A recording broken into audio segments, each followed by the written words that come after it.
વિરામ બાદ નજર અને સમાચારો પર કરીએ તો નવરાત્રીના પર્વને માત્ર ગણતરીના દિવસો બાકી રહી ગયા છે ત્યારે સુરત મહાનગરપાલિકા અને ફાયર વિભાગે ગરબા આયોજકો માટે વધુ કડક નિયમો બનાવ્યા છે। એસએમસીએ આયોજકો માટે નિયમો અને સૂચનાઓ બહાર પાડી છે, જેમાં કડક નિયમો સાથે આયોજકોને 30 મુદ્દાની નોટિસ આપવામાં આવી છે, જે મુજબ ગરબા પંડાલમાં કોઈ પણ દુર્ઘટના ઘટશે તો સંપૂર્ણ જવાબદારી આયોજકોની રહેશે।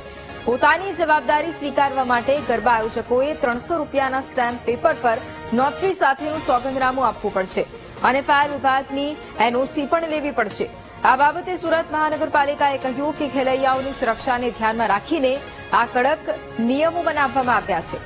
તંત્રના આ નિયમ માટે ગરબા આયોજકોમાં મિશ્ર પ્રતિસાદ મળ્યો છે। કેટલાક આયોજકોએ સંપૂર્ણ જવાબદારીવાળા નિયમને આવકાર્યો છે, તો કેટલાક આયોજકો કહે છે કે આ વખતે નિયમ ધાર્યા કરતા વધુ અઘરા છે। બીજી બાજુ ગરબા આયોજકોએ નવા નિયમની અમલવારી સાથે તૈયારી શરૂ કરી દીધી છે। જો કે આ સમગ્ર વાતમાં સુરત મનપા પોતાની જવાબદારીમાંથી છટકતી હોય તેવું સ્પષ્ટ લાગી રહ્યું છે।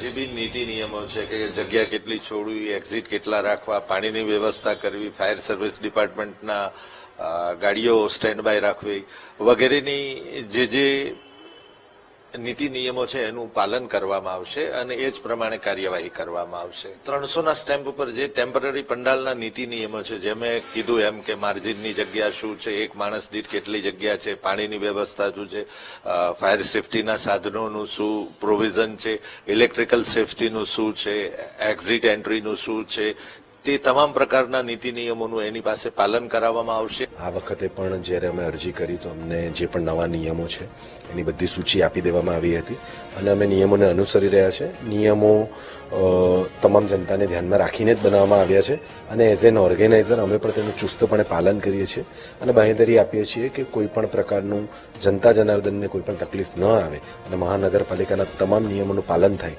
એની તકેદારી રાખીશું। અને અમને એવું લાગે છે કે આ જરૂરી પણ છે, જેથી આયોજકો પણ ફાયદામાં રહે, નિયમોનું પણ પાલન થાય અને જનતા પણ સેફ રહે। પરંતુ આ વખતે જે 300 રૂપિયાના સ્ટેમ્પ ઉપર જે સોગંદનામું જે અમારી પાસે કરાવ્યું છે, જે થોડું અમને કડક લાગે છે। અમે જો 100% નિયમ પાલન કરેલું છે તો એમની અંદર અમારો કોઈ વાંક રહેતો નથી, પરંતુ અમે જો કોઈ પણ નિયમ ચૂકી ગયા છીએ તો અમારે આની અંદર અમારા પર જવાબદારી આવે છે।